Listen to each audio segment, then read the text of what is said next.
Huy! Kasi on time, wake up na people! Gising-gising na, utang na lang, ilang sisi pa kailangan nyo? 10 pa bago gumising! Nagkakaedad na rin kami nila apply. Oo, araw-araw tumatanda tayo. Akala nyo pabata kayo? Uy, lahat tayo natanda araw-araw. Ewan ko sa inyo, hinaintay talaga sumadsad yung buhay nyo. Bago nyo hatawin to, ewan ko sa inyo. Stick to your schedule and accept realistic expectation. Ano ibig sabihin nun? Ayan. Halimbawa, ang goal mo magka-kotse o maging awardee or makatravel, dapat yun nga, naka-align yung katawan mo. Halimbawa, kotse. O dapat ngayon, alam mo na kung anong klaseng kotse yung kukunin mo. At magkano ba kailangan para makakuha nun? O, halimbawa, kailangan 50,000. Ilang pares yun? So, sa 50,000, ilang pares yun? Ilang 1.5 yun? Hindi na naisip, 30 mahigit. O, di ba? So, kung linggo-linggo, target mo, at least 10,000, o ilang tao ang kakausapin mo araw-araw. Nililista yun, pinaprioritize yun. Hindi yung pinapangarap lang, hindi yung sinusulat lang. Yung isusulat mo, gagawin mo. Kaya yung iba, yung pangarap, 3 years ago narinig ko, bibiling kotse. Every year, bumibiling kotse, wala akong nakikita kahit isa. Taon-taon, nabili ng kotse. Kasi bakit? Hindi kasi priority talaga. Salita lang, nangangarap lang, walang ginagawa. Kumikita man, hindi pinapriority yung pang-ipon, pandaw ng kotse.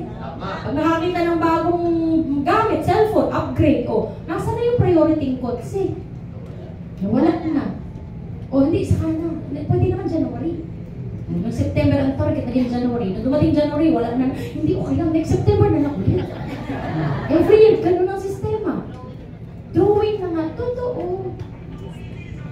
Nagigigil ako sa inyo.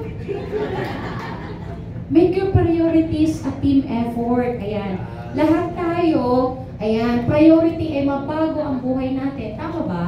Yes! O, yumaman, magkaipon, mag-travel, magka-time freedom. Mas mabilis kapag tayo nagtutulungan, team effort. Yes! O, huwag tayo maghilahan pa ba? Tulong-tulong tayo. Tulungan natin ng isa't isa. Team player ba kayo? Yes! Alam niyo ba yung team player? Yes! Hindi pala sumagot. O pag sinabing team player, dapat kung ano yung plano ng leader, ayan, nakikiayon. Yes. Oo, minsan kasi makakontra lang diba? Oo, ewan ko ba, marami talagang ganun yan. Basta ito na lang, focus na lang tayo kung saan tayo mag-grow lahat. Kung saan tayo magkakaroon ng mas magandang resulta. Tama ba? Yes. Oh, great things happen when you set your priorities straight. Ayun. Simula ngayon, know your priorities. Ano ba talaga yung gusto mong unahin? Kasi gusto mo yumaman, marami yung kotse, bahay, pasyal, maraming kwarta, di ba? Unahin mo muna. Ano ba talaga yung una mong prioridad? O, magkaroon ng malaking grupo. Paano magkakaroon ng malaking grupo? Kailangan hindi lang invite.